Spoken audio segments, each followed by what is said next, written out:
Hello, welcome back to Let's Play Jane's Fighters Anthology as we continue with the reference materials. Today we are going over the Tu-26, which is kind of an erroneous designation since the internal Soviet designation is Tu-22M. I think I explained that back when I did the modern episode on this, but now we're just looking at the old Jane stuff. So Tu-26 Backfire. Title Tupolev Tu-22M Tu-26. NATO reporting name Backfire. Type twin-engined variable geometry medium bomber and maritime reconnaissance attack aircraft.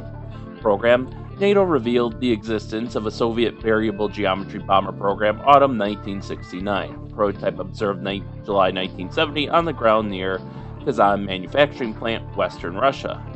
Confirmed subsequently as twin-engine design by Tupolev OKB. At least 2 prototypes built with first flight estimated 1969. Up to 12 pre-production models by early 1973 for development testing, weapons trials, and evaluation. Production has been 30 a year. Design features: capable of performing nuclear strike, conventional attack, and anti-ship missions. Low-level penetration features ensure better survivability than for earlier Tupolev bombers. Not expected to become air-launched cruise missile carriers, although used for development launches, deployment of RKV-500P, or NATO designation AS-16 kickback, short-range attack missiles in Tu-22Ms has increased significantly their weapon carrying capability.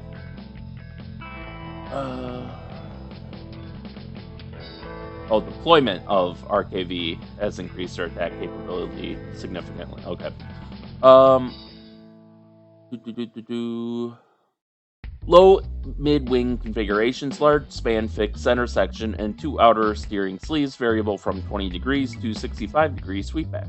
No anhedral or dihedral, but wing section so thin that outer panels flex considerably in flight. Leading edge fence towards tip of center section each side, basically circular fuselage forward of wings with ogival dielectric nose cone. Center fuselage fared into rectangular section air intake trunks, each with large splitter plate and assumed to embody complex variable geometry ramps. No external area ruling of trunks, all swept tail surfaces with large dorsal fin. Landing gear. Retractable tricycle type, each main wheel bogie comprises 3 pairs of wheels in tandem with 2 forward pairs further apart than rear pairs. Bogies pivot inwards from vestigial fairing under center section on each side into bottom of fuselage. Power plant. 2 unidentified turbofans side by side in rear fuselage, each more than 2,500 kilograms with afterburning. Fuel is in integral tanks in wing central section and steering sleeves and in fuselage tanks. Accommodation: pilot and co-pilot side by side under upward opening gull wing doors hinged on centerline. 2 crew members further aft as indicated by position of windows between flight deck and air intakes. Avionics: large missile targeting and navigation radar, NATO designation downbeat, inside dielectric nose cone. Radar, NATO designation boxtail for tail turret above guns. Fairing with flat glazed front panel under front fuselage for video camera to provide visual assistance for weapon aiming from high altitude.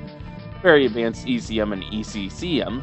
Infrared missile approach warning sensor above fuselage aft to cockpit. 8 chaff flare.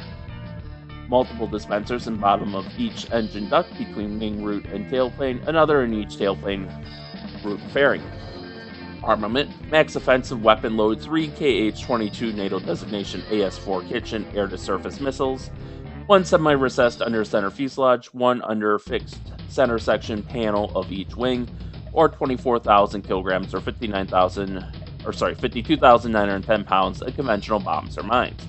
Half carried internally and half on racks under wings and engine air intake trunks. Internal bombs can be replaced by rotary launcher for 6 Kh-15P NATO designation AS-16 kickback short-range attack missiles, with 4 more underwing as alternative to Kh-22s. Normal weapon load is single Kh-22 or 12,000 kilograms or 26,455 pounds of bombs. Typical loads: 2 Fab 3000, 8 Fab 1500, 42 Fab 500, or 69 Fab 250. or 100 bombs. Figures indicated weight in kilograms, or 8 1,500 kilogram or 18 500 kilogram mines. One GSH-23 twin-barrel 23mm gun with barrels superimposed in radar-directed tail mounting. Dimensions external Tu-22M-3, wingspan fully spread 34.28 meters or 112 feet 5 3/4 inches. Fully swept 23.3 meters or 76 feet 5 1/2 inches. Wing aspect ratio fully spread 6.4, fully swept 3.09. Length overall 42.46 meters or 139 feet 3 3/4 inches. Height overall 11.05 meters or 36 feet 3 inches. Weapons bay length approximately 7 meters or 22 feet 11 1/2 inches. Width approximately 1.8 meters or 5 feet 10 3/4 inches. Weights and loadings Tu-22M-3. Max weapon load 24,000 kilograms or 52,910 pounds. Fuel load approximately 50,000 kilograms or 110,230 pounds. Max wing loading without jet assisted takeoff 20 degrees swept 675.45 kilograms per meter squared or 138.34 pounds per square foot. 65 degrees swept 705.35 kilograms per meter squared or 144.45 pounds per square foot. Max power loading without JATO 253 kilograms per kilonewton or 2.48 pounds per pound of static thrust. Performance Tu-22M-3. Max level speed at high altitude Mach 1.88 or 1,080 knots or 2,000 kilometers per hour or 1,242 miles per hour. At low altitude Mach 0.86 or 567 knots or 1,050 kilometers per hour or 652 miles per hour. Nominal cruising speed at height 485 knots or 900 kilometers per hour or 560 miles per hour. Takeoff speed 200 knots or 370 kilometers per hour or 230 miles per hour. Nominal landing speed 154 knots or 285 kilometers per hour or 177 miles per hour. Service ceiling 133,000 meters or 43,635 feet. G limit plus 2.5. Length 42.46 meters. Height 11.05 meters. Wingspan 34.28 meters. Max takeoff weight 124,000 kilograms. Max wing load 705.35 kilograms per meter squared. Max level speed 1,080 knots.